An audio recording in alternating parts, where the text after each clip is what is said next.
আসসালামু আলাইকুম। বিকেলের নাস্তার জন্য ঝটপট একটা কাবাব বানিয়ে ফেলছি।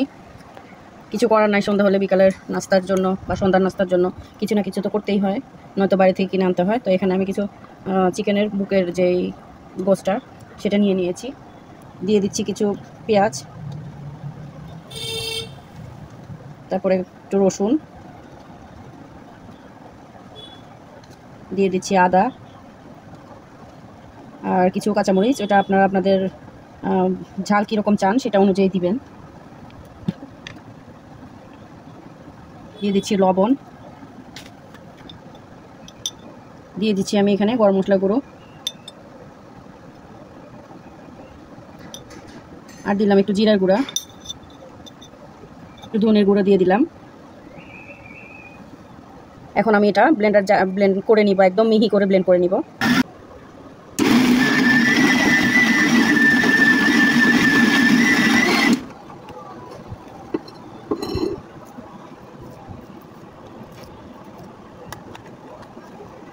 আমি এখন ব্লেন্ডার থেকে এগুলো নামিয়ে নিচ্ছি। আমি এখানে একটু ঘি দিয়েছিলাম 1 চামচ, আমি আসলে ওটা ক্যামেরা ধরতে ভুলে গিয়েছিলাম। আর হচ্ছে এখানে আমি ধনেপাতা দিয়ে দিচ্ছি একটু ব্রেড ক্রাম্বস। আমার ব্লেন্ডারের জারটা ছোট ছিল, যার কারণে আমি ওখানে ব্রেড ক্রাম্বসটা দিতে পারি না। আপনাদের যাদের ব্লেন্ডারের জারটা বড় থাকবে সেক্ষেত্রে আপনারা ওটা একবারে দিয়ে দিতে পারেন। যখন চিকেনটা ব্লেন্ড করবেন তখন একসাথে ব্রেড ক্রাম্বসটাও দিয়ে দিবেন। আমার জারটা ছোট থাকার কারণে আমি জায়গা হয় নাই ওটার মধ্যে, তাই আমি মানে এখন মিলাচ্ছি আর কি। আমি এখানে একটু মরিচের গুঁড়ো দিচ্ছি, ঝালটা কম হয়েছে, আর একটু ঝাল হলে ভালো লাগবে।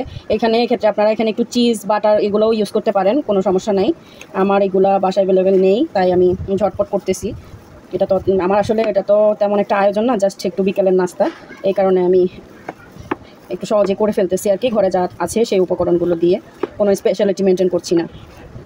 আমার বাসায় এরকম গোল কোনো স্টিক নেই, তো আমি ডাল ঘুটার যে ডাল ঘুটনিটা আমরা ব্যবহার করি সেইটার এই গোল অংশটা আমি ব্যবহার করেছি কাবাবগুলো এভাবে শেপ দেওয়ার জন্য আর কি। তো আপনাদের ওরকম যদি কোনো ব্যবস্থা থাকে ওরকম কাঠি, তাহলে ওটা দিয়ে করবেন, আর তা না হলে ঘরোয়াভাবে আপনারা এটা দিয়েও কাজ চালিয়ে নিতে পারবেন, সমস্যা হবে না।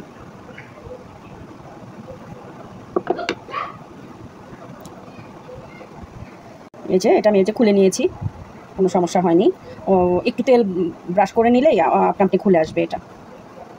এভাবে আমি সবগুলো বানিয়ে নেব, তারপর আপনাদেরকে চুলায় যেয়ে দেখাচ্ছি। এই তো এভাবে আমি সবগুলো কাবাব বানিয়ে নিয়েছি, এখন ভেজে নিব।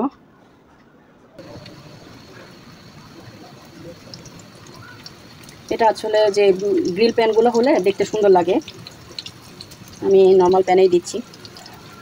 এই কাবাবটা দিয়ে চাইলে আপনারা কিন্তু মালাইকারির মতো ওইভাবে ক্রিম দিয়ে ওইভাবেও একটা মানে রেসিপি করা যাবে। যে আমি এটা বিকেলে নাস্তার জন্য করছি বলে আর কি একটু ডিপ ফ্রাই করছি। সেক্ষেত্রে আপনারা এরকম হালকা ফ্রাই করে তখন তো ওটা আবার রান্না করা হবে, সেক্ষেত্রে কম করে ভাজলেও চলবে। আমি তো এটা বিকেলে নাস্তা এসে খাবো, তাই ডিপ ফ্রাই করছি। এই তো আমার কাবাবগুলো রেডি। আমি একটু পরোটা দিয়ে এটা সার্ভ করে দিয়েছি। এটাই আজকে আমাদের সন্ধ্যার নাস্তা।